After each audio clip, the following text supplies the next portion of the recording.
अस्सलाम वालेकुम। मैं हूं आपका होस्ट ताहिर शेख और हालात हाज़रा की एक नई एपिसोड के साथ आपके सामने हाजिर हूं। आज का हमारा ये शो लाइव और यूएस इलेक्शन स्पेशल है। जैसा कि आपको पता है कि 2 दिन गुजर गए, अब तक यूएस के जो इलेक्शन हुए हैं उस हवाले से कोई हतमी रिज़ल्ट नहीं आए हैं। बहुत कांटेदार मुकाबला चल रहा है जो बाइडन और जो ऑलरेडी जो सदर हैं डोनाल्ड ट्रंप साहब उनके दरमियान। और कुछ रियासतें इस वक्त ऐसी हैं जहां पर उनके जो रिज़ल्ट्स हैं वो अब तक हमें नहीं पहुंचे हैं और तमाम मीडिया और तमाम दुनिया के लोग उसका बेचैनी से इंतज़ार कर रहे हैं कि कब उन तमाम रियासतों का या उनमें से कुछ का रिज़ल्ट हमारे सामने आ जाए। तो जो बाइडन जो कि वाइट हाउस से सिर्फ 6 इलेक्टोरल वोटों की दूरी पर हैं, 264 वोट उन्होंने हासिल कर लिए जबकि उनको 270 वोट हासिल करना थे। और जो डोनाल्ड ट्रंप हैं उनका भी इन्हिसार इन्हीं 4 रियासतों के जो रिज़ल्ट्स जो जॉर्जिया, नेवाडा, पेंसिल्वेनिया और नॉर्थ कैरोलिना की रियासतें हैं, इनके रिज़ल्ट्स के ऊपर जो है वो दारोमदार है पूरा। तो इसके लिए आज हमने हमारे जो न्यूज़ एनालिस्ट हैं सलमान, जिन्होंने ये प्रेडिक्शन भी की थी कि डोनाल्ड ट्रंप इस इलेक्शन को जीत जाएंगे, हमारे साथ आज पूरे शो में हमारे साथ मौजूद रहेंगे। और जो दूसरा सिलसिला है वो ये है कि लाइव कॉल्स मैं आज बिल्कुल लूँगा। तो यूएस के इलेक्शन के हवाले से आप लोग अपनी राय का इज़हार कर सकते हैं। कोई अगर आपके दिमाग में क्वेश्चन हो तो वो आप कर सकते हैं सलमान से। किसी और इसी ज़मन में किसी और हवाले से आपको अगर डिस्कशन करना हो तो आप ज़रूर कर सकते हैं। सबसे पहले मैं वेलकम करता हूँ सलमान को। सलमान अस्सलाम वालेकुम, कैसे हैं आप? वालेकुम अस्सलाम, बहुत बहुत शुक्रिया। सलमान, बड़ी अफरा तफरी मची हुई है यूएस में और एक आम ख्याल ये था कि तमाम रिज़ल्ट्स आ जाएंगे और उसके बाद जो है वो शायद डोनाल्ड ट्रंप की तरफ से हमें रेजिस्टेंस का सामना हो। लेकिन यहाँ तो कुछ सिचुएशन और खिचड़ी कुछ ज़्यादा ही पक गई है और ये जो 4 रियासतें हैं जो पोस्टल इन बैलेटिंग है, इनकी वजह से यहाँ पर काफ़ी रिज़ल्ट्स डिले का शिकार हैं। क्या कहते हैं आप इसके बारे में? जी ताहिर, जैसा कि आपने कहा कि कंफ्यूजन है, मैं थोड़ा सा इसकी निटी-ग्रिटी से बात कर देता हूँ ताकि हमें समझ में आ जाए कि इन 4 रियासतों की क्या अहमियत है इस इलेक्शन में। तो स्टार्ट में थोड़ा निटी-ग्रिटी से कर देता हूँ इस इलेक्शन की। देखिए, अमेरिकन इलेक्शन में सिस्टम है वो थोड़ा सा मैं समझा देता हूँ सिंप्लीफाई करके। 270 इलेक्टोरल जो कॉलेज वोट्स होते हैं वो चाहिए होते हैं किसी भी प्रेसिडेंट को प्रेसिडेंट बनने के लिए।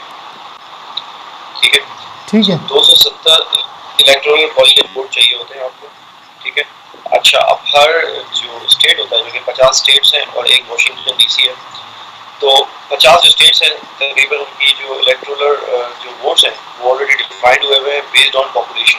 ठीक है, जैसे अगर आप बात करें टेक्सास की तो उसके 38 इलेक्टोरल कॉलेज वोट्स, इस तरीके से बाकी स्टेट्स के भी। अब एक प्रेसिडेंट को प्रेसिडेंट बनने के लिए 270 वोट्स की जो 270 वोट्स चाहिए होते हैं, दरकार होते हैं कि वो प्रेसिडेंट बने और व्हाइट हाउस को ओपन कर। अब मैं आपको बात बताता हूँ कि जो 4 स्टेट्स की आप बात कर रहे हैं कि जिनके रिजल्ट्स पेंडिंग है उनका क्या मामला है। लेकिन वो 4 जो स्टेट्स हैं वो हैं पेंसिल्वेनिया, नॉर्थ कैरोलिना, नेवाडा और जॉर्जिया। ठीक है, इनकी टोटल इलेक्टोरल कॉलेज वोट अगर जो बनाए हम अगर ऐड करें तो वो तकरीबन बनता है 57। ठीक है। डोनाल्ड ट्रंप, अगर हम बात करें कि डोनाल्ड ट्रंप अभी कहाँ पर खड़े हैं, तो डोनाल्ड ट्रंप के पास अभी है 214 इलेक्टोरल। ठीक है, 214। और जो बाइडन है 264 पे आई 264। बिल्कुल सही। जो बाइडन को 6 वोट चाहिए सिंपल। और अगर आप बात करें तो सिर्फ अगर वो नेवाडा भी जीत जाते हैं क्योंकि 6 वोट से इलेक्टोरल तो वो ले जाते हैं प्रेसिडेंसी। लेकिन डोनाल्ड ट्रंप को ये 4 की 4 जो रियासतें स्टेट्स हैं उनको विन करना पड़ेगा प्रेसिडेंट बनने के लिए। बिल्कुल। अब मैं थोड़ा सिंप्लीफाई करके कि इसका क्या मतलब है। देखिए, अमेरिका में इलेक्टोरल कॉलेज वोट पे बहुत डिबेट चली आ रही थी कि ये सिस्टम को चेंज होना चाहिए क्योंकि इनडायरेक्ट वे है प्रेसिडेंसी को सिलेक्ट करने का। अच्छा, जो डायरेक्ट वोट आप जब जाके डालते हैं इलेक्शन डे वाले दिन, उसे कहते हैं पॉपुलर वोट। पॉपुलर वोट क्या होता है? देखिए, हम फॉर एग्जांपल हम बात करते हैं, जैसे हम टेक्सास की बात करते हैं, 38 इलेक्टोरल कॉलेज वोट से बेस्ड ऑन पॉपुलेशन। जब आप टेक्सास में जाके वोट डालते हैं तो आप या तो जो बाइडन को डालते हैं, मतलब या तो डोनाल्ड ट्रंप को डालते हैं थ्रू देयर इलेक्टोरल्स जो वहाँ पे ऑलरेडी सिलेक्ट हुए होते हैं, रिपब्लिकन और डेमोक्रेट्स। अच्छा, अब जो ज्यादा वोट ले जाता है, फॉर एग्जांपल आप एग्जांपल के तौर पे बात कर रहा हूँ, अगर जो है वो डेमोक्रेट्स को वोट पड़ते हैं 1 लाख और रिपब्लिकन को पड़ते हैं 1,10,000, तो जो जीत जाता है उस स्टेट में, जो अप्रोच है, जो एक्चुअली मैकेनिज्म है अमेरिका में, वो ये है कि विनर टेक ऑल। मतलब जो 1,10,000 वोट लेगा 1 लाख के मुकाबले में, वो पूरी की पूरी 38 के 38 जो मैं बात कर रहा हूँ टेक्सास की, वो पूरी की पूरी जो है वो इलेक्टोरल वोट्स ले जाएगा। ठीक है। इसकी एक जो है वो इसकी एक्सेप्शन है, वो जो है वो केस है 2 स्टेट्स का, वो है नेब्रास्का और मेन। ये 2 स्टेट्स ऐसी हैं जिसमें ये एक्सेप्शन है, लेकिन वो उसकी हिस्टोरिकल बैकग्राउंड मैं उसमें नहीं जानना चाह रहा। तो यानी आप ये कहना चाह रहे हैं कि जो हल्के हैं अगर एक किसी स्टेट में डिफरेंट, फॉर एग्जांपल 100 हल्के हैं एक स्टेट में, ठीक है, तो इट डजेंट मैटर कि किस हल्के में कौन सा उम्मीदवार जो ऑलरेडी कहना चाहिए कि जो बरतरी ली हुई है, अगर पूरे स्टेट के वोट दूसरे उम्मीदवार के ज़्यादा बनते हैं तो उस उम्मीदवार को फातेह करार दिया जाएगा। क्या मैं सही समझाऊं इसको? ऐसे ही आप बोल रहे हैं, इसलिए इसको विनर टेक ऑल अप्रोच कहते हैं। मतलब जो विनर होगा वो सारा का सारा ले जाएगा। सिर्फ इसकी एक्सेप्शन जो है वो मैंने आपको बता दी, नेब्रास्का और मेन आपने मुझे बताया। ठीक है, हाँ, पर इसमें वो भी फिर इसका हिस्टोरिकल बैकग्राउंड है, हम उसकी डिटेल्स में नहीं जाते। तो ये तो हो गई निटी-ग्रिटीज कि किस तरीके से होता है ये। अच्छा, अब आ जाए कि अब ये 4 स्टेट्स में अब क्या रुका हुआ है। अब मैंने आपको बताया कि अगर ये 4 स्टेट पूरी की पूरी डोनाल्ड ट्रंप जीत जाते हैं तो वो प्रेसिडेंट बन जाएंगे, कोई नहीं रुक सकता, क्योंकि उनको चाहिए। अगर अभी आप स्टेट्स पता है तो अभी 214 पे वो खड़े हुए हैं और उनको तकरीबन जो है 56 चाहिए, और अगर वो चारों जीत जाते हैं तो 57 बनते हैं, तो वो 271 वोट जीत जाएंगे। और जो बाइडेन को सिंपल जो है वो सिर्फ नेवाडा भी वो जीत जाए, कोई सी भी स्टेट जीत जाए इंक्लूडिंग नेवाडा, तो जो है वो प्रेसिडेंट बन जाएगा। ठीक है। अब लेकिन ताहिर, जैसे कि आपने शुरू में कहा कि हमने प्रेडिक्शन भी की थी इस प्रोग्राम के तवज्जुह से पहले कि डोनाल्ड ट्रंप जीतेंगे। देखिए, अभी जो फाइट है वो ओवर नहीं हुई है और अभी चल रही है, अभी खत्म नहीं हुआ ये मामला। तो अभी पिक्चर बाकी है। अभी भी उम्मीद रखे हुए हैं कि शायद डोनाल्ड ट्रंप व्हाइट हाउस का कहना चाहिए कि वो जो मूविंग ट्रक उन्होंने मंगवा के खड़ा किया हुआ उसको वापस भेज देंगे। देखिए, एक बात तो आपको समझ लेनी चाहिए ताहिर कि डोनाल्ड ट्रंप वो प्रेसिडेंट नहीं है कि जब वो हार जाएंगे यानी अनाउंसमेंट होगी और वो कहेंगे कि चलो भाई बैग पैक करो और चलते हैं वापस घर। नहीं, ये तो हमने देख लिया। उन्होंने 2 तकरीबन 1 से 1.5 घंटा पहले एक, सॉरी मैं आपकी बात काट रहा हूँ, उन्होंने प्रेस कॉन्फ्रेंस की और उस प्रेस कॉन्फ्रेंस में उन्होंने ये बात साफ तौर पे कह दी कि अगर सिर्फ लीगल वोट्स को काउंट किया जाए तो उस हिसाब से मैं जीत चुका हूँ। इल्लीगल वोट्स को काउंट की जो काउंटिंग है उसकी जो गिनती है वो बंद की जाए और मैं इस सिलसिले में अदालत में भी जाऊँगा। जबकि दूसरी तरफ जो बाइडेन का बहुत ही ज़्यादा ग्रेसफुल एक मुदब्बराना बयान आया है कि मुझे ऐसा लगता है कि मैं जीत गया हूँ, लेकिन मैं ऐलान उस वक्त तक नहीं करूँगा जब तक वोटों की गिनती मुकम्मल नहीं हो जाती। तो आप इससे अंदाज़ा लगा सकते हैं कि इन दोनों जो प्रेसिडेंटल जो कैंडिडेट हैं, इन दोनों की सोच का जो डिफरेंस है और एक जो पर्सनालिटी का जो क्लैश है वो किस हद तक है कि ऑलरेडी डोनाल्ड ट्रंप 4 साल सदारत कर चुके हैं, उसके बावजूद वो ये कह रहे हैं कि जो ये इस वक्त उनका असल में नुक्ता ये है कि कुछ ये जो रियासतें हैं जिनमें इस वक्त गिनती जा रही है वहाँ पर जो पोस्टल इन बैलेटिंग हुई है वो एक मुकर्ररा वक्त जो कि हद है उसके बाद भी वहाँ पर वोट एक्सेप्ट किए गए हैं, बैलेट इन वोटिंग। तो उनका ये कहना है, उनका ये टेक्निकल पॉइंट है कि इसको एक्सेप्ट ना किया जाए। वजह फरमा रहे हैं आप, ऐसा ही है। देखें, आप बात करते हैं कि जो फसाद की जड़ जो बनी है इस इलेक्शन में कंट्रोवर्सी की, वो क्या है? देखिए, वो है ये मेल इन या पोस्टल इन जो आप बोल रहे हैं बैलेटिंग। देखिए, मैं आपको बताऊं दुनिया में और भी कंट्रीज में जो है बैलेटिंग होती है। फॉर एग्जांपल मैं फ्रांस की आपको मिसाल दूंगा। फ्रांस ने अलाउ ही नहीं किया हुआ है मेल इन बैलेटिंग को। वो चाहते हैं कि वो उस गली जाए नहीं जहाँ पे जाके कंट्रोवर्सी क्रिएट हो, तो उन्होंने अलाउ ही नहीं किया हुआ है फ्रांस की अगर हम बात करें तो। और ये जो बात है जो कंट्रोवर्सी क्रिएट हुई है, शायद इसकी हिंट तो थी हमारे पास पहले से। हम पिछले प्रोग्रामों में बात कर चुके हैं। डोनाल्ड ट्रंप ने पहले ही बोला था कि मैं नहीं मानूंगा। वो क्यों बोल रहे थे नहीं मानूंगा? वो इसलिए नहीं बोल रहे थे कि जो इलेक्शन डे वाले दिन अगर कोई आके वोट डालेगा और मुझे हरा देगा तो नहीं मानूंगा। बेसिकली वो इधर ही पॉइंट आउट कर रहे थे जो मेल इन बैलेटिंग होती है। देखें, इलेक्शन डे को आज 3रा दिन है, ठीक है, और अभी तक आपको कुछ रियासतों का फैसला नहीं हुआ है। और डोनाल्ड ट्रंप ने जो आप देखें एक और बात जो शक व शुबा जो इनकी है उसको बढ़ावा दिया जिन बातों ने, डेट्रॉइट और मिशिगन में जो वो हुआ है, वो क्या हुआ है कि जहाँ वो काउंटिंग हो रही थी तो वहाँ पे जो ट्रंप के सपोर्टर थे उन्होंने कहा कि हमें इस प्रोसेस को देखने दिया जाए, ठीक है, जो वोट काउंटिंग का प्रोसेस है। तो वहाँ पर जो विंडोज हैं और बाकी जगह है उनको जो है वो ब्लॉक कर दिया गया और उनको जो है वो कर्टेन डाल के और बाकी चीजें करके उनको बंद कर दिया गया कि आप नहीं देख सकते। तो ये डुबियस हो गया मामला।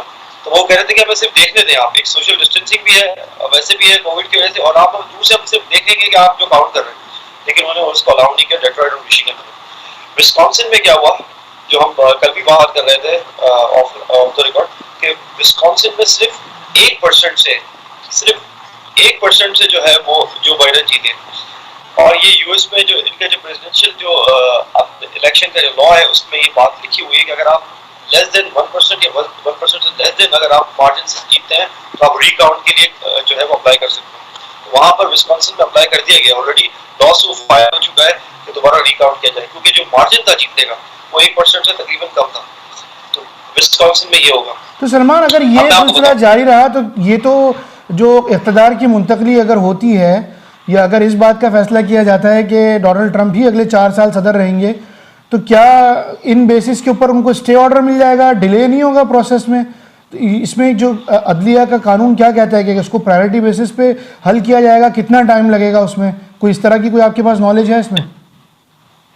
देखें सुप्रीम कोर्ट, देखें जो इक़्तिदार है बेसिकली जनवरी 20 तक जो है वो उन्होंने मुंतकिल करना होता है असूलन, ठीक है। क्योंकि आपको पता है कि अभी तो वोट डाले जा रहे हैं, मैं जो आपको बता रहा हूँ इलेक्टोरल कॉलेज वोट जो है ये 1 महीने बाद जो है ये इलेक्टोरल जो है जो अपने अपने स्टेट से जाएंगे और जो है वो प्रेसिडेंट को सिलेक्ट करेंगे उसके मुताबिक जिन्होंने हासिल किया। जनवरी 20 को जो है वो बाकायदा सेरेमनी होती है, आपको पता है व्हाइट हाउस में, और ये बाकायदा जो है वो मुंतकिल कर दिया जाता है नए प्रेसिडेंट को, जैसे कि हुआ था। लेकिन जिस तरह के लॉसूट फाइल हो रहे हैं और सुप्रीम कोर्ट में ये जा रहे हैं, तो मुझे ऐसा लगता है कि सुप्रीम कोर्ट स्टे भी दे सकता है, बाकायदा स्टे भी दे सकता है, ठीक है। और देखा जाएगा कि अब सुप्रीम कोर्ट देखे केस टू केस बेसिस पे देखेगा। अगर वाकई ऐसा हुआ कि उनको लगा कि पोटेंशियल है केस में और कोई वजन है तो वो स्टे भी ले सकते हैं, इसमें कोई बड़ी बात नहीं है। और आप देखेंगे हो सकता है, लेकिन उससे पहले बहुत कुछ रहता है, स्टे से पहले और जनवरी 20 से पहले बहुत कुछ है। आप देख लें कि ऑलरेडी जो सड़कों पर है वो प्रोटेस्टर आ चुके हैं और आर्म प्रोटेस्टर्स हैं। आप दूसरी तरफ देखते हैं कि ब्लैक लाइफ मैटर वाले दोबारा से जो है उठ गए। तो ये जो है वो इतना आसान नहीं हो रहा मुंतकिल होना, जो है ये सदारती जो इंतखाब में कि आराम से आया और मुंतकिल कर दिया आपने इक़्तिदार को। इसमें काफ़ी जो है वो एजिटेशन आएगी आने वाले दिनों में, और हम पहले से ही प्रेडिक्ट कर चुके हैं कि इतना आसान नहीं होगा। और दूसरी बात यह है कि अगर आप नेवाडा की बात करें, नेवाडा में 10,000 के करीब उनके जो सपोर्टर्स हैं ट्रम्प की टीम के, उन्होंने कहा कि 10,000 के करीब वोट डले जो कि स्टेट में रहते ही नहीं है नेवाडा में। तो अलग अलग स्टेट में अलग अलग वजूहात हैं जिन्होंने वो लॉसूट फाइल किए। और जो 4 मैं रियासतों की बात कर रहा हूँ वहाँ पे लॉसूट फाइल हो चुके हैं ऑलरेडी। उन्होंने बहुत सारे और मुख्तलिफ उनकी बुनियादें, कहीं इरेगुलरिटी पे बात हुई है, कहीं जैसे कि मैंने बताया नेवाडा में कि 10,000 उन्होंने बोला कि वोट वो डले जो कि लोग रहते ही नहीं थे इस स्टेट में, कहीं कोई और बात हुई है, विस्कॉन्सिन में रिकाउंट के लिए हुआ है। तो आप पेंसिल्वेनिया बहुत डिसाइसिव रहेगा, आप ये बात नोट कर लें, पेंसिल्वेनिया बहुत ज्यादा डिसाइसिव रहेगा। 20 इलेक्टोरल वोट्स कॉलेज वोट्स हैं वहाँ पे 20, तो आप कह रहे हैं कि ये बहुत डिसाइसिव रहेगा, ठीक है जी। पेंसिल्वेनिया में मैं आपको अगर आप स्टेट टू स्टेट बात करें, पेंसिल्वेनिया में 20 है, नॉर्थ कैरोलिना में 15 है, जॉर्जिया में 16 है और नेवाडा में 16 है, 6, तो टोटल ये 57 बनते हैं। और ये हमने पहले भी जो हमने एक दिन पहले प्रोग्राम के अंदर कहा था कि स्विंग स्टेट जो होती हैं यही बेसिकली जो है डिसाइड करती है कौन सी जाए, क्योंकि जो ऑलरेडी डिसाइडेड स्टेट्स होती है वहाँ तो वो कैंपेन करते भी नहीं है प्रेसिडेंट, और वो कहते हैं कि वो तो ऑलरेडी हमारे जो है वो रिपब्लिकन या डेमोक्रेट कैंप में है। तो ये आने वाले दिनों में ताहिर ये डिसाइड होगा। अब हम बात कर लेते हैं, अगर आप इजाजत दें तो हम बात कर लेते हैं कि अगर ट्रम्प जो है हारते हैं तो उसकी जो बेसिकली जो है क्या वजूहात हो सकती हैं, मतलब क्या वजूहात होंगी जिसकी बेसिस पे ट्रम्प हारे, हम उस पर बात कर लेते हैं। क्योंकि इससे पहले कि आप इसके ऊपर बात करें, मैं अपने व्यूवर्स को बताता चलूं कि हमारी जो लाइव फ़ोन कॉल्स की लाइंस हैं वो खुली हैं 647-484-0018 पर, वो हमें कॉल कर सकते हैं। सलमान हमारे साथ ऑनलाइन है, लाइव हैं, और आपका यूएस इलेक्शन के हवाले से कोई भी तबसरा, कोई भी सवाल, कोई भी नुक्ता आपके दिमाग में हो जो हम जिसको भूल गए हो, हमने डिस्कस नहीं किया हो, आप यकीनन उसके लिए हमें फ़ोन कर सकते हैं। जी Salman, you can carry on now. अच्छा, मैं हम स्टेट टू स्टेट बात कर रहे थे कि क्या चीज़ें हैं। जैसे अब जॉर्जिया की बात करते हैं, जॉर्जिया में जो उन्होंने लॉसूट फाइल किया है वो ये किया है कि 53 के करीब जो बैलेट्स हैं एब्सेंटी वो आए हैं और वो इलेक्शन टाइमिंग के बाद ऐड किए हैं उन्होंने काउंटिंग के लिए। तो जी एक कॉल ले लेते हैं सलमान, कॉल ले लेते हैं एक। जी सर, ऑन एयर है, आप क्या कहना चाहेंगे? अस्सलाम वालेकुम ताहिर साहब, बहुत अच्छा प्रोग्राम आपका चल रहा है। सलमान साहब अस्सलाम वालेकुम आपको भी। ये आपने बहुत अच्छा किया है ताकि हमारे अवेयरनेस के लिए सिलेक्शन की हवाले से। एक सवाल मेरा था कि ये जो जब अगर केस चैलेंज हो और सुप्रीम कोर्ट में ही जाएगा, तो वहाँ कैसे इसको किस तरीके से टेकल करेंगे? मतलब मैंने सुना है कि वहाँ पर जो सुप्रीम कोर्ट में डेमोक्रेटिक और रिपब्लिकन की है जो चाहने वाले हैं वो 6 हैं और 3 का इस तरह का गुस्सा है, तो इनका पर्पस क्या है? ये मतलब ये अगर 6 और 3 जो बातें कर रहे हैं कि 6 जो है रिपब्लिकन के हैं और 3 जो डेमोक्रेटिक के हैं, तो मतलब वहां अगर केस जाएगा तो क्या इस बेसिस पे फैसला होता है या किस बेसिस पे होता है? ये थोड़ा सा अगर आपको इस बारे में अवेयरनेस है, क्योंकि हम अभी तक यही सुन रहे हैं कि जितना सुप्रीम कोर्ट ये ट्रम्प कह रहे हैं कि हम चैलेंज करेंगे और एक केस जाएगा वहां सुप्रीम कोर्ट में, तो इतनी आसानी से मतलब ये हम हार मानने वाले में से नहीं है, तो इसके बारे में बताइएगा। बिल्कुल जी Salman, thank you for the question. जी सलमान प्लीज। जैसे कि ताहिर हम कह रहे हैं कि इक़्तिदार की मुंतकिली इतनी आसान नहीं होगी, और ये जो आपके कॉलर ने सवाल किया है वो यही किया है। देखिए, सुप्रीम कोर्ट या कोर्ट ऑफ लॉ में कोई भी चीज़ डिसाइड जब होती है तो वो बेसिकली सब्सटेंस पे होती है, एविडेंस पे होती है, और जो रेलिवेंट लॉ होता है उसके रोशनी में होता है। अब जो इलेक्शन के लॉ हैं, जाहिर सी बात है सुप्रीम कोर्ट उसकी रोशनी में इंटरप्रिटेशन करेगा। और इटसेल्फ प्ली क्या है, मतलब अगर ट्रम्प ने, जैसे आपने बोला, नेवाडा में उन्होंने फाइल किया है कि भाई 10,000 वोटर वो थे जो कि थे ही नहीं स्टेट के, तो ये उनकी वो है, बेसिकली ये मुद्दा है। तो इसकी बेसिस पे सुप्रीम कोर्ट जो है वो सुनेगा केस नेवाडा के हवाले से। नहीं तो ये सुप्रीम कोर्ट में कोई क्या ये सियासी कोई कमेटी होती है कि 6 मेंबर रिपब्लिकन के या डेमोक्रेटिक के और 3 जो है वो दूसरी जमात के, तो क्या ऐसा कोई सिलसिला होता है इसमें? इस बारे में कोई नॉलेज आपकी? क्योंकि उनका जो सवाल था वो ये था कि अगर सुप्रीम कोर्ट में मामला जाता है तो वहाँ पर कमेटी इसको किस तरह से हैंडल करेगी, क्योंकि वो 9 रुकनी कमेटी होती है और मेरे ख्याल से उनकी जो बेसिस हैं वो डिफरेंट सियासी जमातों से मतलब वो वाबस्ता हैं। ठीक है, सुप्रीम कोर्ट जो है इम्पार्शियली इसको डिसाइड करेगी, उसका इससे कोई ताल्लुक नहीं है कि डेमोक्रेट और रिपब्लिकन। हाँ, वो ये कर सकती है एज ए ऑब्जर्वर, उनको रख सकती है इस पूरे प्रोसेस में, लेकिन वो इंडिपेंडेंटली और इम्पार्शियली जो है वो डिसाइड करेगी, और मैंने बताया केस टू केस बेसिस पे करेगी। जैसे आप क्या मुद्दा लेके जा रहे हैं लॉसूट में, जैसे मैंने आपको बताया जॉर्जिया में एब्सेंटी लेके जा रहे हैं बैलेट का, तो वो ये देखेगी कि अगर 53 टाइम के बाद ऐड हुए हैं तो फिर वो एविडेंस की देखा जाएगा कि वाकई ये टाइम के बाद ऐड हुए हैं, 7 बजे से पहले ऐड हुए हैं इलेक्शन डे के दिन। ठीक है, मैंने जैसे आपको बताया चारों स्टेट में अलग अलग मुद्दे उठाए गए, अलग अलग चीजों पे जाएंगे, और एक लॉ सूट फाइल नहीं होगा ताहिर, इसमें आप देखेंगे बहुत सारे लॉ सूट फाइल होंगे, और हो सकता है कि डेमोक्रेटिक पार्टी की तरफ से भी हो।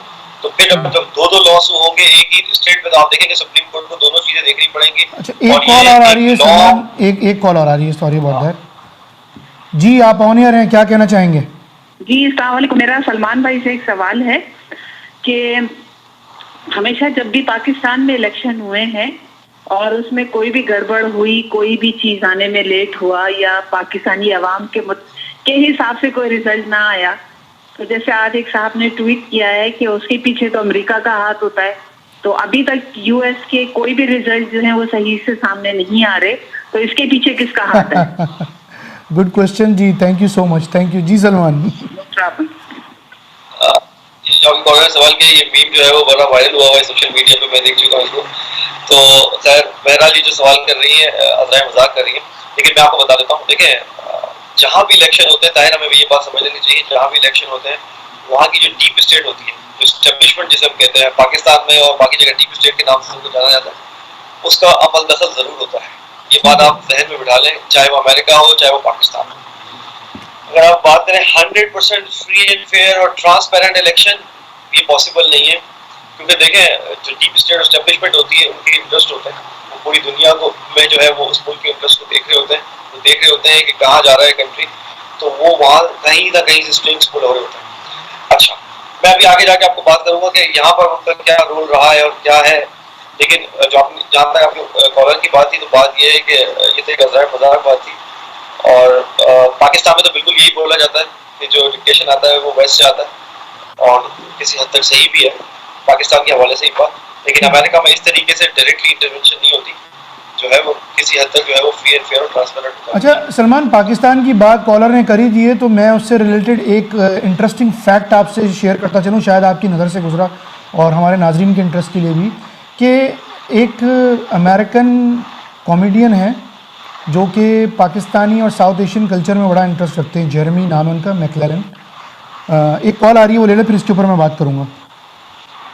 जी आप ऑन एयर हैं, क्या कहना चाहेंगे? हाँ जी, अस्सलाम वालेकुम सलमान भाई। अस्सलाम वालेकुम। वालेकुम सलाम। माशाल्लाह आप सैयद हैं और आपसे मैं तो यही करूँगा कि आप सच बोलेंगे। अभी इमरान खान को अपना अदालत ने सादा कमीन कहा है, ठीक है। अब ये जो फयाजुल हसन चौहान है, उसने कुरान सामने रख के हाथ ऊपर लगा के जो PTI के बारे में उसने बोला है, आप किस पे यकीन करेंगे? कौन सच बोल रहा है और कौन झूठ बोल रहा है? इमरान खान तो अदालत ने कहा, उसने अदालत ने किसी जज ने कुरान पे हाथ रख के नहीं बोला कि ये सादा कमीन है, लेकिन उसको कहते हैं जी अदालत ने कहा तो ये सादा कमीन है, लिहाजा इसको सादा कमीन मानना चाहिए। जो फयाजुल हसन चौहान है, उसने तो कुरान पे हाथ रख के तो ये सारा शेख रशीद के बारे में PTI। एक सेकंड सर, एक सेकंड, एक कॉल आ रही है, एक सेकंड। जी हेलो जी, अस्सलाम वालेकुम। ये मेरे ख्याल से मैं ऑनर हूँ जी। बिल्कुल जी। मैंने एक्चुअली मैंने इसी असल में सवाल ये किया था कि जो मैं दोबारा रिपीट करता हूँ, क्योंकि मैंने ये बताया था कि बार बार चैनल सारे यही कह रहे हैं कि हामी की बात कर रहे हैं, तो वो कहते हैं कि रिपब्लिकन के हामी हैं जजेस, और जो 6 हैं। अच्छा, आपने जजेस की बात की थी। I thought you are talking about some committee. ठीक है, दैट इज क्लियर नाउ। ठीक है, नहीं, मैंने ये क्या बात की थी कि कमेटी नहीं। देखें, जजेस जो हैं वो सारे चैनल यही बात कर रहे हैं कि 6 जो हैं इनके रिपब्लिकन के हामी हैं, 3 डेमोक्रेटिक के हामी हैं। तो मैं ये पूछना चाह रहा हूँ कि इस पे रिसर्च किए, हामी मतलब क्या हामी।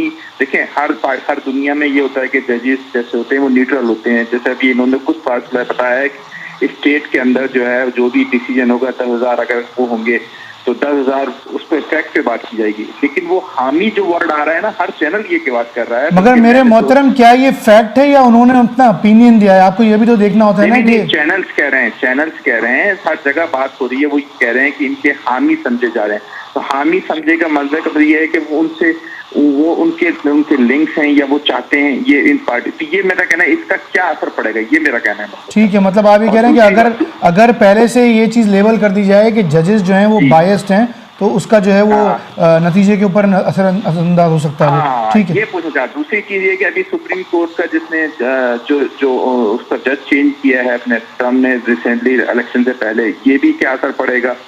तीसरी बात मैं पूछना ही चाह रहा था कि जो ये मेल में आए हैं सारे जितने भी, तो ये क्या पहली मरतबा ऐसा हुआ मेल में आए, तो इस पे भी ऑब्जेक्शन लगेगा? ये मतलब कह रहा था कि क्योंकि इधर very difficult for right now के अनाउंसमेंट, इसके लिए इधर बात करें, थोड़ा सा एक्सपीरियंस के लिए मैं मालूम करना चाहता हूँ। ठीक है, थैंक यू जी। ओके जी, जो हमारे जो पहले कॉलर जिन्होंने कॉल की थी उनकी लाइन कट गई है। सर मोहतरम, इस वक्त बात हो रही है US इलेक्शन की, तो आपने इमरान खान और फयाजुल हसन की बात की। दोनों में से कोई भी इलेक्शन में US के पार्टिसिपेट नहीं कर रहा है, तो अनफॉर्चुनेटली उसके ऊपर तो अभी हम बात नहीं कर सकते। अगर आपका US इलेक्शन के हवाले से कोई सवाल है तो आप ज़रूर हमें कॉल कीजिए, सलमान उसका बिल्कुल जवाब देंगे। और रह गई हमारे दूसरे कॉलर की बात, तो उन्होंने ये पूछा है सलमान के जो जजेस हैं सुप्रीम कोर्ट के वो हामी समझे जा रहे हैं। तो आपने सवाल यकीनन सुन लिया होगा, तो आप प्लीज़ काइंडली इसके ऊपर थोड़ा सा बताइएगा। और ये बड़ा इन्होंने एक सवाल किया कि ये जो पोस्टल बैलेटिंग है, क्या ये पहली बार हुई है? मेरा तो ख्याल है ये हमेशा होती रही है, इस बार तादाद ज़्यादा है कोविड-19 की वजह से, तो इसको आप किस तरह एक्सप्लेन करेंगे? Thank you.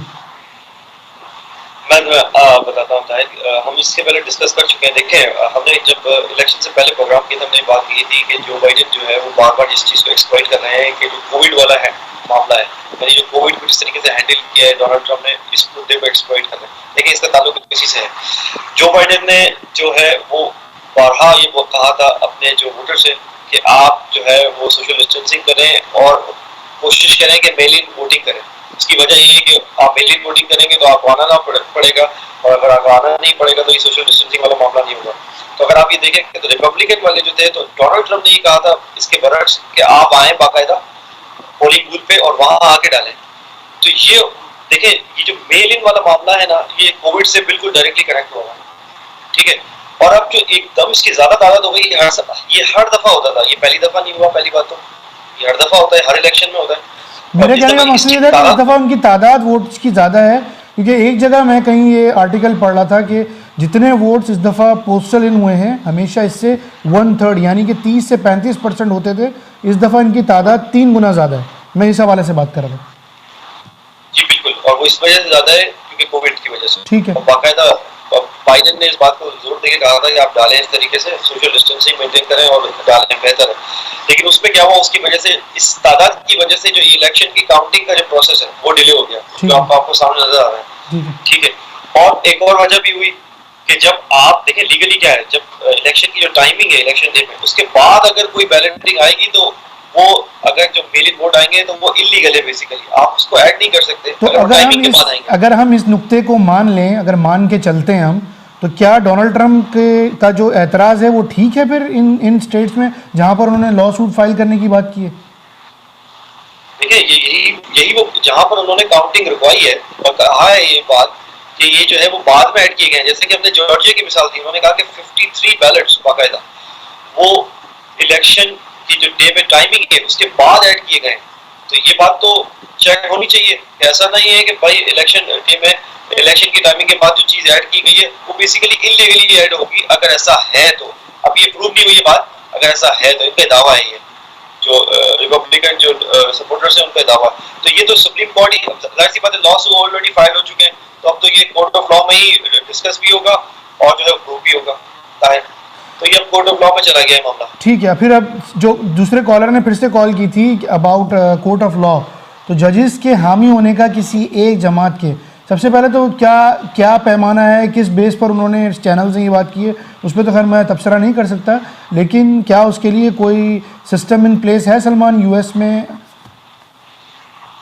देखिए सिस्टम बिल्कुल इन प्लेस है, और आप देखिए आपकी सियासी वाबस्तगी हो सकती है, आपकी लाइकनेस और डिसलाइकनेस हो सकती है, लेकिन इसका मतलब ये नहीं है कि अगर आप सुप्रीम कोर्ट के मनसब पर बैठे हैं, जैसे जस्टिस बैरेट की बात की आपके कॉलर ने, क्योंकि अभी सुप्रीम कोर्ट की जो है वो जज मुकर्रर हुई है, तो इसका मतलब ये नहीं है कि अगर ट्रंप के दौर में वो मुकर्रर हुई है तो वो जो है वो फैसले उस तरफ देते हैं। ऐसा नहीं है, रूल्स एंड रेगुलेशन मौजूद है जजेस के लिए भी। और मैंने जैसे कहा कि कोर्ट ऑफ लॉ में फैक्ट्स और एविडेंस की बेसिस पे फैसले होते हैं, इस तरीके से नहीं होता कि अगर मेरी सियासी वाबस्तगी कहीं है तो मैं उस तरफ टिल्ट हो जाऊँ। बाकायदा रूल्स एंड रेगुलेशन मौजूद है और बाकायदा ऑब्जर्व किया जाता है आपके फैसले को। ऐसा नहीं है कि जो आप कहते हैं यदि फैसला लिख के देते हैं उसको सब पे क्रिटिसाइज भी करते हैं और चेक भी करते हैं, और दोबारा से उस पर पेटिशन भी दायर हो सकती है अगर कोई सेटिस्फाई ना हो तो दायर मैकेनिज्म तो वहाँ पे प्लेस है। और आप देखेंगे ऐसा ही होगा, अगर कुछ ऐसा लगा किसी को कि ये बायस्ड है तो आप देखेंगे पेटिशन भी फिर दायर होगी। लेकिन ये लॉन्ग लीगल बैटल है ताहिर, इतनी आराम से ये रिजॉल्व नहीं होगी। जैसा कि मैं कह रहा हूँ कि अभी जो है ये कंटेस्ट जो है वो ओवर नहीं हुआ है, और आप देखते जाए बहुत नैरो मार्जिन है। आप हर ये चारों स्टेट्स की बात करें 1%, 1.5%, इससे ज्यादा का मार्जिन कहीं भी नहीं है। तो ये किसी भी जो है वो सिर्फ में जो है वो जा सकता है। अभी जो है हमें कोई भी हद की बात कहनी नहीं चाहिए। बिल्कुल। सलमान, मुझे ब्रेक लेने का कहा जा रहा है तो मैं ले रहा हूँ एक छोटा सा ब्रेक। नाज़रीन कहीं जाएगा नहीं, मिलते हैं एक छोटे से ब्रेक के बाद। Thank you.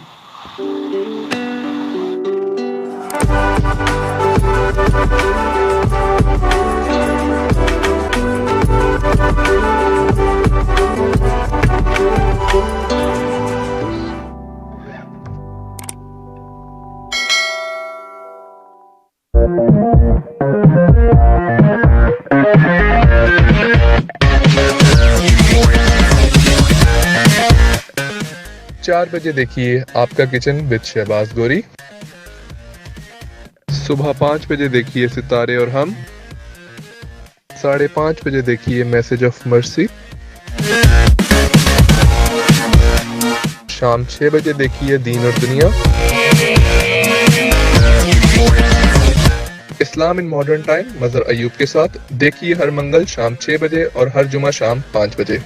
Think about it Salman Qureshi के साथ हर मंगल शाम 7 बजे। Reality coffee talk Tahir Qureshi के साथ देखिए हर जुमेरात 7 बजे।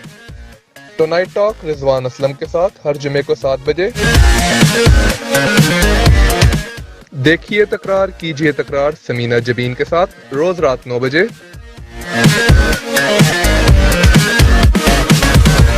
आप देख रहे हैं आवाज एंटरटेनमेंट, आवाज आपकी, चैनल हमारा, जुड़िए हमसे।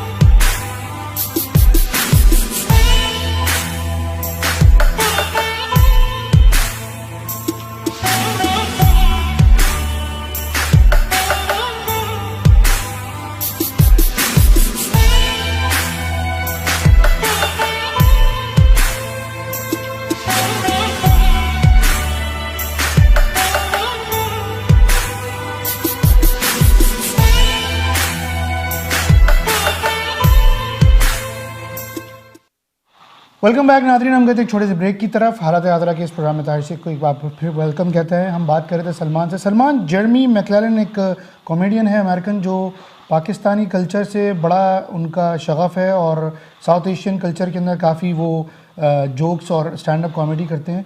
तो उन्होंने एक बड़ा इंटरेस्टिंग फैक्ट हमारे साथ शेयर किया कि मुस्लिम वोट्स जो कि डोनाल्ड ट्रंप को लास्ट इलेक्शन में पड़े थे, इस बार उसमें 15 से 20% का इजाफा देखा गया है, जो कि एक बहुत ही हैरतनाक बात है।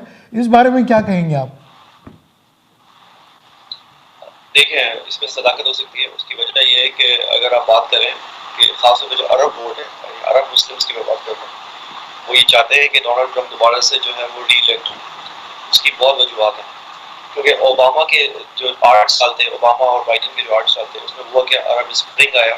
अरब में इजिप्ट में आपने देखा, ट्यूनीशिया में आपने देखा, और ठीक है, और बाकी जो अरब ममालिक थे इंक्लूडिंग सऊदी अरेबिया और यूएई, उनको ये डर था कि ये अरब स्प्रिंग जो है वो होते होते यहाँ ना आ जाए। और उसमें हुआ क्या, आप लीबिया में देखते हैं कि गद्दाफी जाता है, और ट्यूनीशिया में आप देखते हैं, और आप देखते हैं मिस्र में जो अखवानुल मुस्लिमीन है वो अंडरग्राउंड हो गए, और उसके बाद सीसी आ गया। तो ये सब अरब, पूरा जो अरब खत्ता है वो उथल पुथल हो गया था उस ज़माने में। ये ओबामा और बाइडेन की लेगेसी है। बाइडेन तो अरब मुस्लिम जो हैं खास तौर पर, उनको ये ऐसा लग रहा है कि जो डोनाल्ड ट्रंप है, देखिए मैंने इससे पहले भी अपनी बात की थी, ताहिर उसी से कनेक्टेड है कि डोनाल्ड ट्रंप का जो पोस्टर है वो हॉकिश है, लेकिन वो है नहीं। देखें वो निकला क्या कि जैसे ओबामा और बाइडेन की जो लेगेसी थी 8 साल की, वो थी वॉर मॉन्गर वाली, और डोनाल्ड ट्रंप के बारे में ये था कि मजीद बढ़ाएंगे जंगों को, लेकिन वो निकले पीस ब्रोकर। वो एक उर्दू में मिसाल है ना, जो गरजते हैं वो बरसते नहीं। वो मेरे ख्याल से शायद इनके ऊपर काफ़ी अच्छा। एक कॉल और आ रही है, हम उसको लेते हैं, कॉल देखते हैं क्या कहते हैं हमारे कॉलर। जी, क्या कहना चाहेंगे? हेलो हेलो जी, मैं फैसल बात कर रहा हूँ। जी Faisal, welcome to the show. क्या सवाल है आपका? बस मैं ये पूछना चाह रहा था कि अभी ट्रंप ने जो अभी यूएस इलेक्शन के सिलसिले में कॉल करी थी, कि जो यूएस में जो ट्रंप ने जो अभी प्रेस कॉन्फ्रेंस करी थी कुछ देर पहले, उसके बारे में इनका क्या रद्द अमल है, जिसमें उन्होंने कहा है कि वही अभी हमने उसके ऊपर बात की थी थोड़ी सी, लेकिन मैं आपका चूंकि सवाल है तो वो मैं सलमान को फिर से फॉरवर्ड करता हूँ, जिसमें उन्होंने यही कहा था कि जो इलीगल जो बैलेटिंग है आफ्टर टाइम जो वोट्स आए हैं उनको अगर काउंट ना किया जाए तो मैं बआसानी इन तमाम स्टेट्स में जीत रहा हूँ। इसके अलावा और कुछ कहना चाहेंगे फैसल साहब आप? नहीं, बस मैं यही पूछना चाह रहा था क्योंकि इसमें काफ़ी उन्होंने जो ब्लेमिंग करी है उन्होंने, ठीक है, अपनी प्रेस कॉन्फ्रेंस में। तो आउट ऑफ क्यूरियोसिटी आप किसको चाहते हैं कि कौन जीते, जो बाइडेन या फिर Donald Trump? To me both are same, but ठीक है, Joe Biden. Joe Biden. Okay, एक और कॉल आ रही है, मैं आपसे फिर बात करता हूँ। Thank you. Hello ji. Sorry, एक सवाल और है मेरा। बिल्कुल। तो पूछना ये था कि ये जो आपने बड़े अच्छा बात की कि लॉन्ग बैटल है ये, तो लॉन्ग बैटल अगर है और इसमें फैसला आने में देर होती है और जनवरी 20 को उसको देना है, तो क्या ये रहेगा आगे तक, जब तक फैसला नहीं आएगा, जब तक वो सीट पे बैठे रहेंगे या छोड़ देंगे, कोई न्यूट्रल बंदा आ जाएगा जैसे हमारे यहाँ कंट्री में होता है कि वो जो है वो केयर टेकर कोई आ जाता है? बिल्कुल सही, ठीक है। हाँ, तो ये अच्छा बड़े मजे की बात है कि हमारी कंट्री में तो कोई इलेक्शन होता है तो तीसरा कोई बंदा बैठा होता है, वो इलेक्शन करवाता है। यहाँ तो खुद ही वो सदारत में है, तो क्या वो छोड़ देंगे सीट या वो नहीं छोड़ेंगे? क्या जब तक फैसले आएगा वो अगर कितने अरसे तक चलेगा, कोई कानून को लॉ रूल्स ऐसा कोई है, ये पूछना। Thank you so much Salman. वैसे ये बड़ा इंटरेस्टिंग सवाल है कि वाकई जो अगर हम पाकिस्तान की बात करें तो वहाँ के हमने इलेक्शन देखें कि केयर टेकर 90 दिन के लिए आते हैं और उसमें मेक श्योर करते हैं कि नया इलेक्शन हो और वो इक़्तिदार की मुंतकली करवा के अपने रास्ते चले जाते हैं। यहाँ पर अमेरिका में यूजुअली जो कमांडर इन चीफ होते हैं, जो सदर साहब होते हैं, उनको कहीं नहीं भेजा जाता, वही इलेक्शन में यानी कहना चाहिए कि रिस्पॉन्सिबल रहते हैं चीज़ों के ऊपर। और क्या वो अपना इन्फ्लुएंस नहीं यूज़ कर सकते? ये इसके अंदर नॉन बायस सिस्टम किस तरीके से ये लोग इम्प्लीमेंट करते हैं? नहीं, इसका सिंपल जवाब ये था कि अमेरिका में जो इंस्टीट्यूशंस हैं वो अपना काम कर रहे हैं। ठीक है। आपको वो पॉलिटिकल इन्फ्लुएंस उस तरह नहीं लेते जिस तरीके से आपको साउथ एशिया में जो कंट्रीज है, खासतौर पर पाकिस्तान, इंडिया, बांग्लादेश, यहाँ पे आपको नजर आता है कि अगर गवर्नमेंट बैठी हुई है तो आपको पक्का पता है कि अब ये फ्री एंड फेयर इलेक्शन नहीं होंगे। यहाँ पे इंस्टीट्यूशंस अपना काम कर रहे हैं। जो इलेक्शन कमीशन है अमेरिका में, वो बिल्कुल इंडिपेंडेंट इदारा है, ठीक है, वो अपना काम कर रहा है, ठीक है, पेंटागन अपना काम कर रहा है, बाकी लोग अपना काम कर रहे हैं और वो बाकायदा है। और सुप्रीम कोर्ट तो उनकी जगह इनेक्ट होती है ना, आप देखें वो थोड़ी कहीं जा रही है, सुप्रीम कोर्ट अपनी जगह इनेक्ट होती है और ऑलरेडी जो कांग्रेस होती है, हाउस ऑफ रिप्रेजेंटेटिव होते हैं, बाकी सब अपना काम कर रहे होते हैं। तो यहाँ पर ऐसे पॉसिबल नहीं है, आप ऐसा कर नहीं सकते क्योंकि इंस्टीट्यूशंस अपना काम कर रहे होते हैं और यही फायदा है इंस्टीट्यूशंस का कि अगर आपके इंस्टीट्यूशन स्ट्रांग होते हैं तो आपको कोई जरूरत नहीं पड़ती कि टेकर गवर्नमेंट की किस तरीके से आप हमारे यहाँ देखते हैं कि 90 दिन के अंदर वो कराना होता है और उसी में जो है वो इलेक्शन कमीशन और सारा सब कुछ मसला हो जाता है। तो उसका सिंपल आंसर ये है कि इंस्टीट्यूशंस वहाँ पर हैं, इनेक्ट है, काम कर रहे हैं और ऐसा कोई पॉसिबल नहीं है उनके होते हुए कि कोई किसी तरीके से किसी तरफ जो है वो पावर टिल्ट कर रहे हैं, ऐसा पॉसिबल नहीं होता। ठीक है। और हमारे जो फैसल साहब ने कॉल की थी उसी हवाले से वो बात करना चाह रहे हैं, जो बयानिया है इस वक्त डोनाल्ड ट्रंप साहब का, तो उस पर तो मेरे ख्याल से हमने बात कर दी है। मैं बड़ा इंटरेस्टिंग फैक्ट है कि लोग यहाँ पर जो है वो जो बाइडन की हिमायत में हैं और दूसरी तरफ हम बात कर रहे थे कि वहाँ पर मुस्लिम वोटर्स जो हैं उन्होंने ज़्यादा वोट जो है वो डोनाल्ड ट्रंप साहब को दिए। तो आपने उसकी मैंने आपको जी मैंने बेसिक आपको वजह तो बता दी, जो अरब मुस्लिम के दरमियान ये खौफ है कि जो है वो बाइडन आएंगे और दोबारा से वो लेगेसी शुरू हो जाएगी या खुदा न खास्ता अरब स्प्रिंग दोबारा शुरू हो जाएगी, ये अरब मुस्लिम्स में तो है। अच्छा, दूसरी बात जो मैं आपको बाकी दुनिया के लिए, बाकी दुनिया के मुसलमानों के लिए बात करूँ, लेकिन बहुत सारे जो ओवरवेलमिंगली मेजॉरिटी है मुसलमानों की, वो ये समझती है कि डोनाल्ड ट्रंप का आना या बाइडन का आना उनके लिए तो कोई मतलब एक सा है। ठीक है, so it's an illusion of choice, basically illusion of choice for them कि यार ये तो बस हमारे लिए तो ये क्या चॉइस है, मतलब जो भी आ जाए। क्योंकि एक बात आप देखेंगे कि उनकी जो डीप स्टेट है, एस्टेब्लिशमेंट है, वो अपनी पॉलिसीज उसी तरीके से परसू करती है चाहे कोई भी प्रेसिडेंट हो। उसकी मिसाल आपने हालिया तौर पर ये ले ली कि अभी आपने देखा इलेक्शन से जस्ट एक हफ्ते पहले मैंने आपको बताया था कि वो बैका एग्रीमेंट साइन हुआ है इंडिया के साथ जाके। आप देखें प्रेसिडेंट तो इलेक्शन कैंपेन में थे तो इतना इम्पोर्टेंट जो है वो मुआहदा जाके कैसे साइन हो गया। तो उनकी जो डीप स्टेट एस्टेब्लिशमेंट है वो बैक एंड पे अपना काम कर रही होती है, तो कोई ज्यादा फर्क नहीं पड़ता।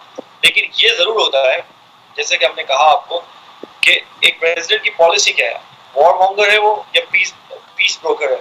डोनाल्ड ट्रंप ने बात साबित की है कि 4 साल के दौरान उन्होंने कोई नई कॉन्फ्लिक्ट अपने आप को अमेरिका को नहीं डाला और जो अमेरिका का इमेज था कि वर्ल्ड पुलिसमैन, उससे पीछे हुए और अमेरिका फर्स्ट का नारा लगाया। उन्होंने कहा कि अमेरिका के अंदर जो मसाइल है उनको हल करने की जरूरत है। उन्होंने चाइना से ट्रेड वॉर शुरू की। आपको क्यों लगता है कि ट्रेड वॉर क्यों शुरू की? उनको पता है कि जो चाइना से जो ट्रेड कर रहे हैं उसमें ट्रेड डेफिसिट बहुत ज्यादा हो रहा था। तो उन्होंने कहा कि अब ये जो है वो जो इंडस्ट्री है वो अमेरिका में जॉब्स दोबारा से अमेरिका में लानी पड़ेंगी ताकि जो ये ट्रेड डेफिसिट कम हो। तो बेसिकली अमेरिकन के लिए उन्होंने बहुत अच्छा काम किया है। अगर कोविड नहीं आता तो आज हम ये बात कर ही नहीं रहे होते। अगर कोविड नहीं आता तो ये 4 साल की जो इनकी प्रेसिडेंसी है, जो जॉब क्रिएशन हुई है, जो बाकी मामला हुए हैं अमेरिकन के लिए, वो बहुत ज्यादा अच्छे थे। लेकिन आखिरी साल जो कोविड आया उसने उनकी तमाम एफर्ट्स में पानी फेर दिया बेसिकली। अच्छा सलमान, ओवरऑल जो टर्न आउट इस वक्त तक देखा गया है, नंबर ऑफ वोट्स जो पड़े हैं इस इलेक्शन में, उस हवाले से अगर आप कुछ बात करना चाहें, कुछ हमें इन्फॉर्मेशन दें कि ये इलेक्शन और इसके मुकाबले में जो दीगर इलेक्शन रिसेंटली होते रहे हैं, किस तरह से आप देखते हैं टर्न आउट को? देखें, यूएस की 120 साल की हिस्ट्री में जो है वो ये पहली दफा इतना रिकॉर्ड टर्न आउट हुआ है इलेक्शन में, 66.9%, 120 साल में। तो ताहिर हम पहली बात कर रहे थे कि ये बहुत डिसाइसिव सा इलेक्शन है, ये कोई आम सा इलेक्शन नहीं है। इस तरह की चॉइसेस जो है वो डेकेड्स में कभी आती हैं लोगों के पास, तो ये उस तरह का इलेक्शन है। और मैंने आपको एक और बात भी बताई थी इस हवाले से कि जो भी प्रेसिडेंट सिलेक्ट होता है, चाहे बाइडन हो या डोनाल्ड ट्रंप हो, उसके सामने एक पहाड़ खड़ा हुआ है चैलेंजेस का, जो कि उसने उसके एक कॉल और आ रही है, हम वो कॉल लेते हैं। हेलो सर, ऑन एयर हैं आप? हाँ जी, ये सवाल एक और था कि इकोनॉमी, जैसे मैंने सुनने में आया है कि चैनल ये कहते हैं कि अगर जैसे ट्रम्प आते दोबारा आते तो वो की कंटिन्यू रखेंगे, इकोनॉमी और दोबारा बूस्ट होगी, और अगर ये आते हैं तो इसमें इकोनॉमी स्लो होगी। तो पॉलिसी क्या होगी अगर दोनों में से कहते हैं कि इकोनॉमी, यूएस की इकोनॉमी को फायदा किन दोनों में से है? मतलब ये मैं जनरल बात कर रहा हूँ। बिल्कुल सही नहीं, बहुत अच्छा क्वेश्चन है आपका, क्योंकि मेरा नेक्स्ट सवाल यही था कि अगर हम 2 डिफरेंट ट्रेन्स में बैठे हैं, एक रिपब्लिकन की या एक डेमोक्रेट की, तो दोनों में हमें कौन कौन से डिफरेंट मनाजिर देखने को मिलेंगे? तो ये आपका बहुत वैलिड सवाल है। हाँ, ये इनसे, क्योंकि देखिए मैं इससे ये हमें बताना है लोगों को क्योंकि इस वक्त जो ट्रम्प जो हैं वो लोग बताए, ये कहते हैं, आपने अभी खुद ही कहा कि अमेरिकन को काफी जो है फर्स्ट अमेरिकन, तो अमेरिकन को काफी फायदा दिया है, जिसमें काफी इंडस्ट्री जो वापस आ गई, जो बाहर थी पहले, तो वो वापस आ गए। तो ये इस पर भी नजर डालें ताकि लोगों को पता चले कि किसके लिए कौन बेहतर है। तो ये बताइए। Thank you so much. जी सलमान। ताहिर, अगर आप मुझसे सवाल करें तो इस बारे में, तो सीधा जवाब ये है कि डोनाल्ड ट्रंप, एक उसकी दो वजूहत है। एक तो ये है कि वो ऑलरेडी जो है स्टेज सेट है, 4 साल की उनकी जो परफॉर्मेंस है वो सबको मालूम है कि वो जॉब्स लेके आए हैं, उन्होंने जॉब क्रिएट की है, और जो है वो ट्रेड डेफिसिट जो है वो बहुत हद तक कम किया है, और बाकायदा यूरोप को कहा है कि आप नेटो में आप भी अपना हिस्सा डालें। उन्होंने हर जगह अमेरिका की जंग लड़ी है जाके, अगर आप देखें, अगर इकोनॉमी वाइज देखें तो। दूसरी बात ये है कि जो आर्गुमेंट है lockdown versus no lockdown, Biden बोल रहे हैं कि मैं आते के साथ ही शटडाउन करूंगा, ठीक है, लॉकडाउन करूंगा, और वो अपनी प्रेसिडेंशियल डिबेट के दौरान ये बात कह चुके हैं कि लॉन्ग जो है वो विंटर आ रही है, आगे लॉन्ग डार्क विंटर आ रही है। वो उनका वो उसकी तरफ इन्फर कर रहे हैं इस बात को कि मैं आऊंगा, लॉकडाउन करूंगा, और जो है वो, अब लॉकडाउन का मतलब आपको पता है, इकोनॉमी आप शटडाउन करेंगे तो आपको पता है कि फिर क्या होगा, तो इकोनॉमी के लिए तो ये अच्छा नहीं है। और डोनाल्ड ट्रंप ने तो अब सीधी सी एक लाइन ले ली है, उन्होंने कहा कि मैं आते के साथ ही कोई लॉकडाउन नहीं करूंगा, मैं बिल्कुल खोल दूंगा, और हमें इसके साथ जीना है, कोविड के क्राइसिस के साथ। जब तक वैक्सीन नहीं आती हम बंद करके नहीं रख सकते, हमें इसके साथ ही जीना होगा। तो ये दो बहुत डिफरेंट अप्रोच है दोनों की, और मेरे ख्याल में इकोनॉमी के लिहाज से अगर आप बात करें तो जाहिर सी बात है, अगर आप लॉकडाउन नहीं करेंगे तभी इकोनॉमी जो है वो रन कर पाएगी सही से। तो ये इकोनॉमी के हवाले से जो आपके कॉलर का सवाल है, तो बिल्कुल डोनाल्ड ट्रंप बेहतर है इस सिचुएशन में यूएस इकोनॉमी के लिए। सलमान, अब इसी ज़माने में अगर हम इन पर्टिकुलर पाकिस्तान के ताल्लुकात के हवाले से बात करें, हमने देखा था कि वज़ीर आज़म इमरान ख़ान का जो दौरा अमेरिका था उसमें सदर ट्रंप के साथ काफ़ी चीज़ों के ऊपर इत्तेफाक हुआ था, और बहुत सारी चीज़ों में हमने देखा था कि वो भी उनकी जो पॉलिसीज़ हैं कुछ थोड़ा सा उनसे इत्तेफाकात रखते थे। और एक और दूसरा जो इसके अंदर डायमेंशन है वो ये है कि बैक इन द डेज जब इमरान ख़ान जब जिस वक्त अपोजिशन का हिस्सा थे, मैं आज से तकरीबन 10-12 साल पहले की बात कर रहा हूँ, तो उस वक्त उनकी मुलाकात हुई थी जो बाइडन से। आई थिंक वो उस वक्त वाइस प्रेसिडेंट थे और उन्होंने उस वक्त शायद पाकिस्तान का दौरा किया था, and Imran Khan was like one of the opposition party leaders at that time. तो अब देखा जाए तो दोनों पर्सनैलिटीज़ से इनके जो ताल्लुकात हैं वो तो किसी हद तक हमें पता है कि वाज़ेह है कि एक बहुत अच्छे लेवल के ऊपर हैं, लेकिन यकीनन हमेशा रिपब्लिकन और डेमोक्रेट्स की जो पॉलिसीज़ हैं वो डिफरेंट रही हैं। तो पाकिस्तान को अगर जो बाइडन आ जाते हैं तो अब तक जो कुछ जिस रोड पर पाकिस्तान और यूएस के जो रिलेशनशिप चल रहे थे उनमें क्या फ़र्क आएगा? देखिए, हमें ये बात नहीं भूलनी चाहिए कि जब एबटाबाद का वाक़या हुआ है, जो उसामा बिन लादेन वाला जो वाक़या हुआ है एबटाबाद का, उस वक्त जो बाइडन जो है वो वाइस प्रेसिडेंट थे, और डोनाल्ड ट्रंप ने अभी कुछ अर्से पहले ही ये बात कही है अपने ट्वीट में कि जो ये उसामा वाला वाक़या था ये फेक था। ठीक है। तो पाकिस्तान के लिए तो आप सीधा अगर आप बात करें तो पाकिस्तान को तो इस न्यूज़ को, इस ट्वीट को जो है बहुत ज़्यादा एक्सप्लॉइट करना चाहिए था अपने फेवर में, कि देखिए जी ये तो सब फेक था, और हमारे पे बिला वजह का इतना प्रेशर डाला आपने, और ये तो मामला ही पूरा फेक था, क्योंकि sitting president of the United states एक बात कह रहा है कि ये मामला फेक था, उसामा लगा, तो इसका मतलब कुछ तो है ना। लेकिन पाकिस्तानी मीडिया ने, मेनस्ट्रीम मीडिया ने इसको एक्सप्लॉइट नहीं किया, जो कि बहुत अफसोसनाक है। एक बात, अब आपकी बात ये है कि देखिए डोनाल्ड ट्रंप जो है और इमरान खान जो है उनसे ताल्लुकात जो है उनके पर्सनल बेसिस पे वो बहुत अच्छे हैं बाइडन के मुकाबले। ठीक है। बाइडन का मैंने आपको बता दिया, जब वो आए थे, जो आप बात कर रहे हैं कि वो आए थे, बिल्कुल वो आए थे, बाइडन इस्लामाबाद आए थे, उन्होंने यूसुफ रजा गिलानी साहब के साथ प्रेस कॉन्फ्रेंस भी की थी, और उन्होंने खड़े होकर थ्रेट किया था पाकिस्तान को कि देखें आप इस तरीके से जो है वो वर्ल्ड मोस्ट टेररिस्ट जो है वांटेड बंदे को आप रखे हुए इस तरीके से एबटाबाद में, और ये वो थ्रेट करके गए थे। जब डोनाल्ड ट्रंप ने बयान दिया कि ये सारा वाकया ही फेक है, तो ये आप बताएं ये सब कुछ फिर कहाँ जाता है, सब खत्म हो जाता है वहाँ पर। तो पाकिस्तान के तो मेरे ख्याल में फेवर में वैसे तो कोई ज्यादा फर्क नहीं पड़ता, जैसे कि मैंने बताया ताहिर आपको कि उनकी जो बैक एंड पर जो पॉलिसीज चल रही होती है, उनकी एस्टेब्लिशमेंट चला रही होती है, डीप स्टेट चला रही होती है। लेकिन अगर आप फिर भी कंपैरेटिवली बात करें कि कौन बेहतर है पाकिस्तान के लिए, तो मेरे ख्याल में अफगानिस्तान को अगर आप पस मंजर में रखें, क्योंकि विड्रॉ होने वाली है अफगानिस्तान में फौजियों की, तो मेरे ख्याल में डोनाल्ड ट्रंप बेहतर है। अगर वो नहीं सिलेक्ट होंगे तो मेरे ख्याल में अमेरिकन फौजी अफगानिस्तान में मजीद स्टे कर सकते हैं, तो ये पाकिस्तान के लिए बेहतर है कि डोनाल्ड ट्रंप इलेक्ट हो जाए। ठीक है, ठीक। अच्छा सलमान, कुदरत आपको एक मौका और दे रही है अपनी प्रोडिक्शन के ऊपर नज़रसानी करने का क्या आप अभी भी डोनाल्ड ट्रंप के साथ जाएंगे या फिर अपने आप व्यूज को चेंज करेंगे?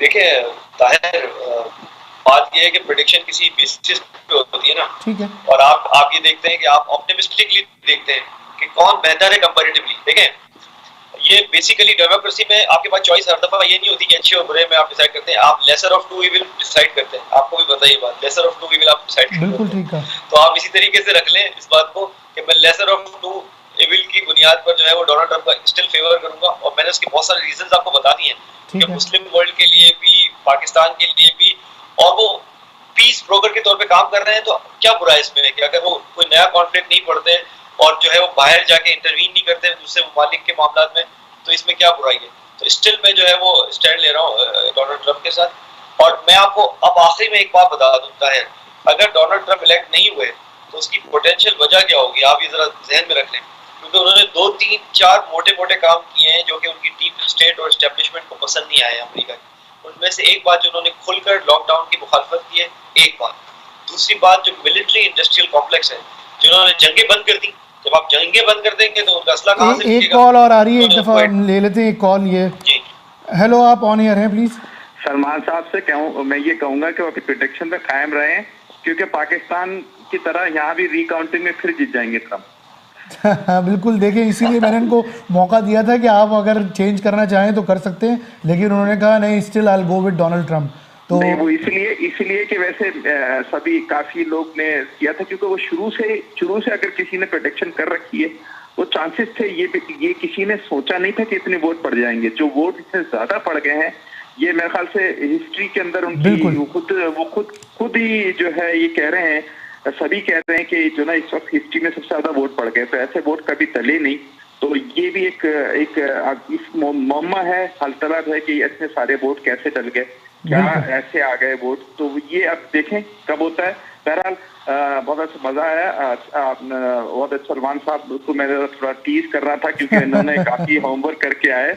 ये अच्छा लगा कि इन्होंने होमवर्क करके आए इस बारे में। सलमान साहब की ये देखें, बहुत सारे ऐसे देखें, सलमान साहब को बहुत ज़्यादा अरसा नहीं हुआ है मेरे साथ शो करते हुए, लेकिन मैंने अब तक जितने भी प्रोग्राम इनके साथ किए हैं, अगर आप जाके उनमें से किसी भी एक प्रोग्राम को उठाकर उसके ऊपर इनकी आप गुफ्तगू सुने, और ये मैं तमाम व्यूवर्स को कह रहा हूँ, तो इनकी जो जितनी भी चीज़ें हैं, जितनी भी बातें इन्होंने की हैं, वो बहुत जामे मुदल्लिल हैं, और उसकी जो बेसिस हैं वो बहुत स्ट्रॉन्ग हैं। तो इसीलिए मेरी हमेशा कोशिश होती है कि मैं सलमान को जो है वो ऑनलाइन लूँ, और माशाल्लाह से इनके व्यूज़, इसमें कोई शक नहीं है। एक्चुअली मैंने जो ना वो इनको दूसरे प्रोग्रामों में सुना है, सही कह रहे हैं आप, लेकिन मैंने ये फील किया, मैंने इसलिए अभी कॉल करके स्पेशली बोला कि ये जो आते हैं सामने होमवर्क करके आते हैं, तो that's a good sign for him कि मतलब जो भी अगर जैसा ये टॉपिक है यूएस इलेक्शन का, तो इन्होंने बहुत अच्छी बातें बताई। तो इसका मतलब इन्होंने पूरा ये बैठ पाकिस्तान में है ना, ये जी बिल्कुल, ये पाकिस्तान से ही हमारे साथ जुड़ते हैं। तो ये इतनी अच्छी बात है कि हम यहाँ हैं, कनाडा यूएस के करीब है, और ये पाकिस्तान है, इतनी मालूमात ली है ना, रिसर्च की है, दैट्स अ गुड साइन। तो मैं इनको थैंक यू कहने के लिए फोन किया था। ठीक है, थैंक यू वेरी मच, बहुत शुक्रिया, थैंक यू सो मच। चलें जी सलमान, आज तो आपको भी कॉम्प्लीमेंट मिला है, और I am happy about it कि hard work is paying off, और माशाल्लाह से आपकी जो नॉलेज है वो अब हमारे जो व्यूवर्स हैं उनको ज़्यादा इम्प्रेस कर रही है। इसके अलावा मैं ये भी बताता चलूँ कि बहुत सारी मुझे ईमेल्स भी आई हैं हमारे जो व्यूवर्स हैं उनकी, और कुछ पर्सनल मैसेजेस भी आए हैं जिसमें उन्होंने अपनी कुछ राय का इजहार किया था, तो वक्तन फ़वक्तन मैं वो भी इस प्रोग्राम का हिस्सा बनाऊंगा इंशाल्लाह। जी सलमान, क्लोजिंग रिमार्क्स आप बात कर रहे थे कुछ, और दूसरा पॉइंट दे रहे थे अपना डोनाल्ड ट्रंप के हवाले से। हमारे पास वक्त वो हमेशा की तरह वक्त की कमी हो जाती है, आपसे बातें करने में पूरा घंटा निकल जाता है, मुझे पता ही नहीं चलता। तो जी सर, क्या होगी, क्या बनेगी सिचुएशन, और कब तक हम देख रहे हैं कि रिजल्ट आ जाएंगे? देखिए 2-4 दिन में जो है पिछले काफी हद तक क्लियर हो जाएगी। मैं जो आपको कह रहा था, बात मुझे कहता अगर वो हारे और इलेक्ट नहीं हुए तो उसकी जो पोटेंशियल रीजन है उनमें से ये है कि उनकी डीप स्टेट के साथ जो कॉन्फ्लिक्ट हो गया है वो लॉकडाउन वाले मामले पे हुआ है, फॉरेन पॉलिसी पे हुआ है, क्योंकि वो अफगानिस्तान से ट्रूप्स वापस ला रहे हैं, वो बाकी मामला कर रहे हैं। और जो इम्पोर्टेंट चीज़ है वो ये है कि जो मिलिट्री इंडस्ट्रियल कॉम्प्लेक्स है, ताहिर ये बात समझने की है, ठीक है, कि जो मिलिट्री इंडस्ट्रियल कॉम्प्लेक्स है जो बहुत पावरफुल है लॉबी अमेरिका में, उन्होंने उसके खिलाफ रहे हैं और कोई नई जंग नहीं छेड़ी। जब नई जंग आप नहीं छेड़ेंगे तो उनका असला कैसे बिकेगा? ठीक है, तो ये बहुत डायरेक्ट रिलेशनशिप है। उन्होंने डायरेक्टली जाके जो है वो जो हेड ऑन जाके जो है वो कॉन्फ्लिक्ट कर दिया है उनके साथ, जो पावरफुल लॉबीज थी अमेरिका में। तो उसका वो बेसिकली खमियाजा भुगतेंगे अगर वो हार गए तो। ठीक है Salman, thank you so much, बहुत अच्छा लगा आपके साथ पूरा शो किया आज मैंने, और कॉलर्स का भी बहुत शुक्रिया जिन्होंने आज कॉल की। यकीनन दुनिया में कहीं पर भी कोई भी इंसान हो, उसकी जो तवज्जो है, उसका जो इंटरेस्ट है इस वक्त पूरा वो यूएस के इलेक्शन के रिजल्ट्स की तरफ है। Donald Trump is one of those presidents जिन्होंने अपनी जो सदारती मुहिम का आगाज़ किया था, जब से ही उन्होंने काफ़ी लोगों ने उसको एक रियलिटी शो से जो है वो कहना चाहिए कि मैच किया था, और कहा था कि ये एक रियलिटी शो की तरह इस पूरी कैंपेन को कर रहे हैं। 4 साल तक सदारत में रहे वो, और कुछ चीज़ें अच्छी की, कुछ चीज़ें कुछ लोगों के हिसाब से बुरी की। यकीनन सबको अपनी राय देने का हक़ है, और अब टाइम आ गया है कि लोग उस जो अच्छी और बुरी चीज़ें हैं उसके ऊपर अपनी राय का इज़हार करें, जिसके लिए इलेक्शन हो रहा है। हम अभी तक हतमी तौर पर नहीं बता सकते कि जो बाइडन या डोनाल्ड ट्रंप इनमें से कौन जो है वो इलेक्शन का विनर होगा। इसका दारोमदार इन 4 स्टेट्स की जिसकी सलमान ने और हमने बात की, उसकी जो नताइज हैं उनके ऊपर होगा। आने वाले दिनों में यकीनन इसका फ़ैसला हो जाएगा, क्योंकि बहुत ज़्यादा अरसे तक इसको जो यूएस वाले हैं वो भी पेंडिंग में नहीं रख सकते, क्योंकि ये एक पूरी नेशन का मामला है और इससे जो है वो तमाम निज़ाम ज़िंदगी मफलूज हो जाएगा। हम इस दुआ के साथ इस प्रोग्राम को ख़त्म करेंगे कि अल्लाह ना करे कि ये जो सदारती जो इलेक्शन हो रहा है इसके हवाले से यूएस में किसी की तरह की जो कोई खून रेजी हो, या कोई कहना चाहिए कि मुल्क जो है वो अनारकी की तरफ जाए, क्योंकि अगर यूएस में इंटरनली कोई भी इश्यूज़ होते हैं तो उसका असर पूरी दुनिया पर बहुत जल्दी पड़ता है। और कोविड की वजह से हम वैसे भी और मज़ीद कोई वज़न लेने के या कोई और इस तरह का कहना चाहिए कि इशू अपने सर पर लेने के मुतमिल नहीं हो सकते। मैं अपने तमाम व्यूवर्स से कहूँगा कि हमारे यूट्यूब के पेज को ज़रूर सब्सक्राइब करें, बेल बटन को क्लिक करें। इसके अलावा हमारा जो फेसबुक का पेज है आप उसको भी लाइक कीजिए। हमारी वेबसाइट है www.awazent.com, वहाँ पर हमारे जो दीगर शोज़ हैं और दीगर जो प्रोग्राम्स हैं उनके भी वीडियोस आपको मिल सकते हैं। अगर आप में से किसी को हमसे रब्ता करना है, स्क्रीन के नीचे हमारा ईमेल एड्रेस चलता है। कोई भी राय हो, सजेशन हो, आपकी सजेशन और राय के साथ हम इस प्रोग्राम को इंशाल्लाह आगे बढ़ाते रहेंगे। हालात हाज़िरा की अगली एपिसोड तक अपने होस्ट ताहिर शेख और सलमान को इजाज़त दीजिए। इंशाल्लाह आपसे फिर मुलाकात होगी, तब तक के लिए अल्लाह हाफ़िज़।